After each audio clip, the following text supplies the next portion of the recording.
Қайырлы күн, тоқымаш қыздар, қалайсыздар? Күндеріңізге сәттілік. Бүгін біз қолға енді қалай қазақша айтсақ, бір жапырақ митинка тоқимыз. Қолғап бір жапырақ. Көктемге или күзге киетін.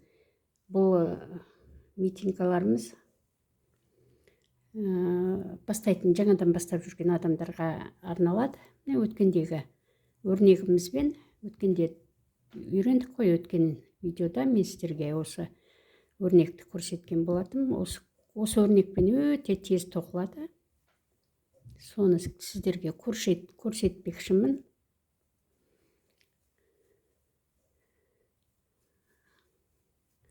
Өздеріңіздің қолдарыңызға қарай жіп санын анандай өлшеп аласыздар. Мен мысалы өзім қолыма өлшедім. 30 жіп алдым. Жұмыс жібін. Сол 30 жіппен сіздерге көрсетіп жатырмын мінекей. Өте оңай тоқылады, ешқандай қиындығы жоқ. Осы бір жапырақ қолғапты көктемде, күзде жақсы сатуға болады. Оны қалған жіптерден де тоқсаңыздар болады. Жіппер қалып қалады, оны қайда жібереріңізді білмейсіз, көбісі білмейді ғой қайда жіберетін. Сондықтан сіздер осындай кішкентай нәрселерге жібересіздер. Бір жағы ол сіздерге табыс әкеледі, екінші жағы өздеріңізге, қолдарыңызға, туыстарыңызға, таныстарыңызға сыйлыққа да берсеңіздер болады. Тез тоқылады, бір 30 минутта уже бітіріп аласыз. Қиындығы жоқ. Осылай тоқып алдық. Қараңыздар, енді осыны екі қабаттаймыз. Екі қабаттаймыз да, мен енді инемен тоқып жүрмеймін. Осылай сразу инемен алып тоқи беремін. Қиындығы жоқ. Жіпті үзіп, или болмаса жалғап жүрмейсіздер.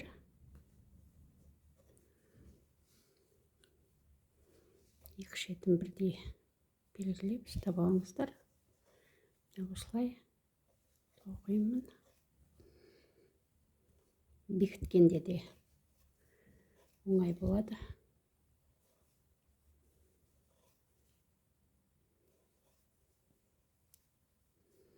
Қараңыздар.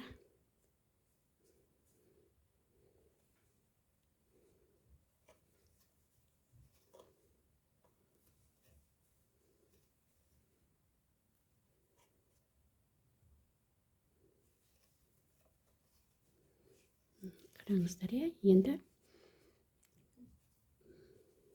бармаққа орын тастаймыз. Қараңыз, мына жерден тоқып аламын. Бармаққа кішкене ғана орын тастайсыз, бармақ сиятындай. Сосын келесі жағына өтуге әбден болады.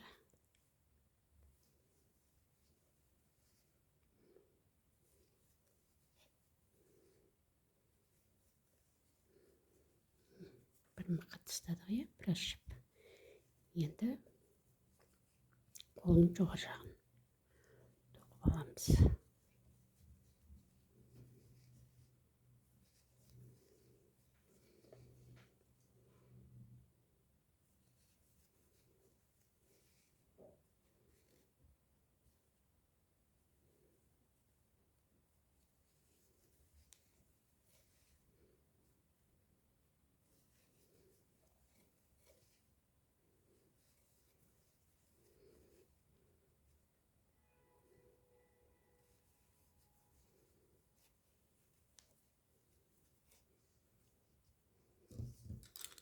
Қайшымен қиып аламыз. Міне осымен болды митинкамыз.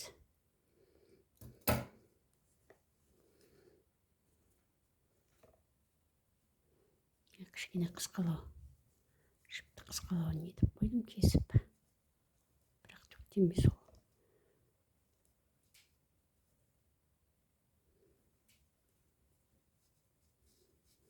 істейміз да одан кейін келесі жағын айландырамыз. Болды, міне бары осы болды. Міне көрдіңіздер ме? Екі жақтың митингасы деген міне осы. Түкте қиындығы жоқ.